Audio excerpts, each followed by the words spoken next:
all those memes. Like, oh, send this to someone and turn them Chinese. Dude, that's not a thing. No, it is. Look it up, bro. And I honestly have a feeling that that's just fucking psyops from the CCP to make Chinese people look good.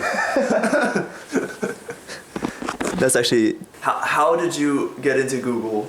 How did I get into Google? I can't even answer that. I didn't get into Google. I see an offer letter in my email. Okay. Let me frame it better for you then. How did I get the team matching? Yeah, how did you get to Google Team Matching? Yeah. Oh, that's something I can answer. Now this guy can talk. I did get to Google Team Matching. You did, yeah. And I have faith in you, man. I have faith that you're gonna get the actual job offer. For those that are watching and are curious as to how I got there, I'm not telling you. That's a trade fucking secret. Figure it out yourself. I figured it out myself. If you can't do it, do you even deserve it? This fucking guy, bro. I'll leave it Don't look at me, you should work hard. What, do you think I'm gonna give you the fucking answer right here? It doesn't matter what the fuck I say, you're gonna have to do the work. Well, what's the work? You're gonna have to figure it out, that's part of it. Okay. Alright, thanks. Thank you, James. For me, I think it's just recognizing opportunities and taking advantage of them. For example, I saw that there was a student org that, had a lot of really smart people. I looked up the people on LinkedIn, they all had these internships, and I knew that if I were to go here, I could have a chance of getting these internships. And, you mean like your school? Yeah, my school. And I also saw that as a tutor, you get like special treatment where like you're more employable by people because it's almost like, oh, you already have a job. Like these professors, they work with you and you have experience interacting with customers. And it's like, it puts more credibility on your resume when you apply. And so I saw those two things and I realized that I needed to get it. It was the easy. It was the lowest barrier of entry thing. It's not, oh, I'm gonna go and immediately get Google. I'm like, I don't have shit on my resume. How the fuck am I gonna get Google? But for these things, I don't need that much on my resume. Just some things that I could maybe build myself. For the tutoring, I saw an opportunity. I heard that during my first quarter, I went to an office hours and they were like, oh, it's really competitive. You're competing against second years, third years, and fourth years. You're competing against returning tutors, and each class only has a few spots. And usually when people are hiring, they just move everybody from the previous quarter, so maybe there's like 3 or 4 spots that are open. And then once again, you're competing against second years, third years, fourth years with more experience, so it's really, really tough. Then I was like, oh, well, if you know the professor, this should be easier, right? Makes sense. And I saw during my second quarter that the professor that I was taking a class with, I went to his office hours the first week, and I saw that there was no one else there, and I was like, well, shit, I can just come here every week and have a conversation with him. By the end of the quarter, he'll know me. You actually thought that? Yeah. Okay. And I would come and like ask him just about, I don't remember, just career advice, whatever, life advice, just being genuinely... Does this shirt make me look fat? Just being genuinely curious about his experience and what it's been like for him. And I even when I wasn't in his class, I just asked him when his office hours was. Mm-hmm. And by the time summer rolled around after my first year, and it was time to apply for internship tutoring positions, I knew I was going to get it because he knew who I was. And then I worked really hard. And as part of tutoring, you get to go to these networking events that were only for CSE tutors. And what made these events special was because it's exclusive, and there were very few people that would go to these things, or relatively speaking. It's not open to the entire 30,000 people at the school. It's only open to maybe a few thousand. So, sure, a lot more people. No, like a few hundred. Like, okay. If you go into it probably, like in total, you have like a couple hundred people attending the whole thing, which is a lot less. But it was through this that I got my first two internships, Lytics and then Viasat. For Lytics, it was actually remote. The thing, the career fair was remote, and you know, I saw that Amazon was going to be there. I saw ServiceNow was going to be there, and I was like, oh wow, I really want to work at those companies. It would be so great if I could get my second year internship to be at Amazon or ServiceNow. I went into the fucking meeting room. Hey, second internship at Viasat, man. Let's go. Third year. Oh, third year at Third Viasat. Okay. I went in to the Amazon room, and I was like, holy shit, there's 50 fucking people in here. And then some of them start talking like, oh yeah, a fourth year, I've had a couple of internship experience. I'm like, holy shit, this is my competition? There's no fucking way. I got no internships. I'm a second year. Like, I haven't even interviewed before. So I was like, okay, this is not gonna work. I don't think I'm gonna get Amazon. So I looked on the list of rooms and the companies, and I saw this one company, and I couldn't even pronounce the fucking name. But there was only 3 people in the room. So I was like, if I'm gonna get noticed anywhere, it's gonna be here. So I went in, and in the room it was me, one person from the company, one girl who needed visa support, so she wasn't gonna get the job. Okay. And another person who was kind of quiet. So it was just me talking to the other guy from the company. And then afterwards I followed up, and then I got an interview, and then that's how I got my first job. And then Lytics. Just want to say it again. Lytics. Yes. And then for Viasat, it was the same thing. I went to the career fair. It was in person, but also just a tutor career fair. I talked with the guy who ended up being my manager for my internship, and like on my resume, I had tutoring position. I had this software club where I was making things. I had this first internship. So I these are all the things that I, had going into this, and I was once again able to get myself noticed for Viasat.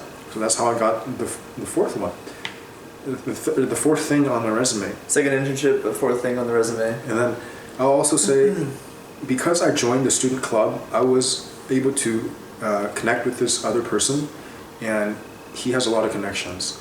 There was this guy, once again, this club was really important because at this club there's just one guy who's really fucking cracked, and he's at Cloudflare, and he is really, really like the manager asks him stuff all the time. Like when I was there and we were working in person that one time, he would always be like, yo, the guy's name's David. Yo, David, what do you think about this? Like the fucking manager, like employee number 12 at Cloudflare will go up to this guy David, like, yo, David, can you take a look at this? David, what do you think about this? Like, bro was him, right? So this guy David, he helped get 3 other people from TSE internships at Cloudflare. TSE? That's the student org. Okay. But, so I knew that there was a way. Like, this guy could help me get into Cloudflare. And then I kind of looked into what Cloudflare would do, and I asked this guy, like, what kind of questions will Cloudflare ask during an interview? And they're like, you need to be able to answer really well the question, what happens when you type a URL into Google? Like TCP IP, like all the protocols, what happens? So, and this guy, and just to say too, I read your fucking Medium article. Yes. So this guy made a fucking Medium article about it. Yeah. So I was like, okay, he literally told me what I needed to do, so I'm gonna do it. So I spent 2 weeks over winter break writing up an article. This was before ChatGPT, so I actually knew my shit. And then I got a referral from the guy, David. Mm-hmm. Of course, gave it to the manager, and the manager would actually look at it because David's fucking him. And I got an interview, and I got Cloudflare. And then Amazon, it was because I had the other things on my resume. And then I was able to get Amazon at the same time as Cloudflare. And then Tesla, it was because they literally wanted me to do what I did at Cloudflare. Like, the interview was basically, what did you do at Cloudflare? Tell me what you did. And that was about it. Because literally what I ended up doing at Tesla was just... So you think Tesla, like, you had a bullet point on your resume or on your LinkedIn that they were like, oh, that's what we want? basically it was what I described, how I work at Cloudflare. That, yeah, that's the kind of stuff we wanted to do, and then the guy grilled me on it. And then like I said, when I eventually did go to Tesla, I was doing the same. I was basically doing the same kind of work I was doing at Cloudflare. It was just a different language and a different company. And then Microsoft was because I had everything else. I put Tesla, Amazon, Cloudflare, and 2 other internships, Viasat, Lytics. You can name them still. And then I think that was enough to get the Microsoft interview. And then once I have all 6 and a referral, I applied, and they accidentally closed my application. Wait, you're talking about Google or Microsoft? Google. Right? Oh, okay. I should Sorry. I feel like you jumped ahead for a second there, but yeah. So you have your six internships. You have your yeah. And then I started applying for full time. I applied with a referral for Google Earlier Career, and they said, "Sorry, James, we're not interested." And I was like, "Man, fuck you." So I just kept looking because man, there's got to be another thing that I can apply to because I still don't have a referral that's active. Like they can still look at my application. So I saw this other thing. It was for it wasn't for entry. It was early career, but it was early career like intermediate. It wasn't like Suite 1. It was Suite 2, and I was like, "Oh, fuck it, bro. That shit says early career. It doesn't say I need a PhD. I'm gonna apply." I mean, you got your master's basically, so that's count that. I wonder if that's how they saw like, oh, well shit, this guy looks good over here, but like, wait, he also applied here. Why the fuck did we reject him here? Oh, let's open it back up. I think I just think that's so crazy that they like saw like they I guess they opened up your candidacy because they saw your profile because they knew that you looked at another one. And they're like, oh, but we closed them already, and they actually looked into that. Like that's crazy to me that you weren't just like a resume that they glanced at. Like they had to actually like make a connection.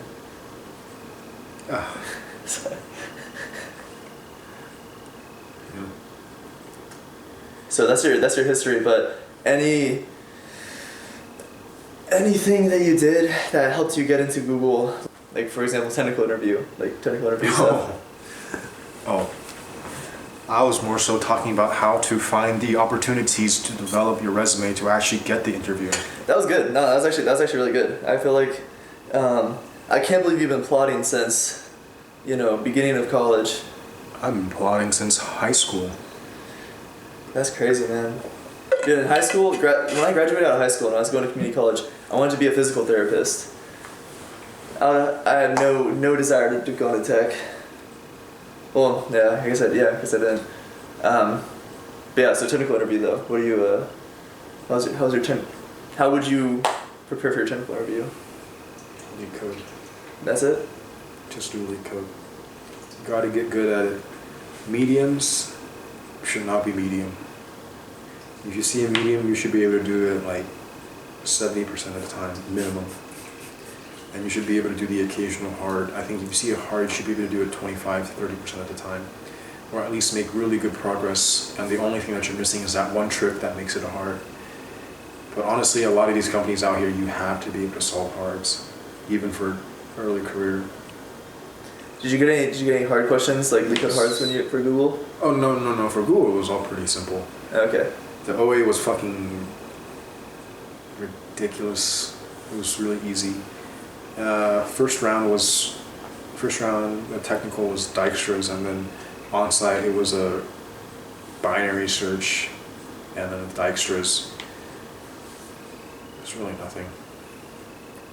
I will add on and say I think it's good to know your design patterns as well. I feel like in my experience with SpaceX as well, it was good I knew my design patterns. Also, like, give me an example. Like you're given a question. It's like a whiteboarding question, like it's in person. So you're given a whiteboarding question, and you have to solve it like just whiteboard it out. And I mean, it was a basic like. I forget what it's called. State design pattern, just like state machine, but just knowing to use a state machine to make some to implement the logic. I think for example, if I did not know the state design pattern and I was just doing some strange logic to try to get everything to fit to solve this problem, then that would have looked really bad. Fine, it's just. What is the state machine design pattern? What's the state machine design pattern? Yeah. I can explain it to you. But here, we'll say it's good enough.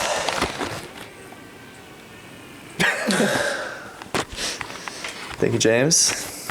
I just gave you my whole life story, bro. That really is your life story, which is crazy. This guy's life is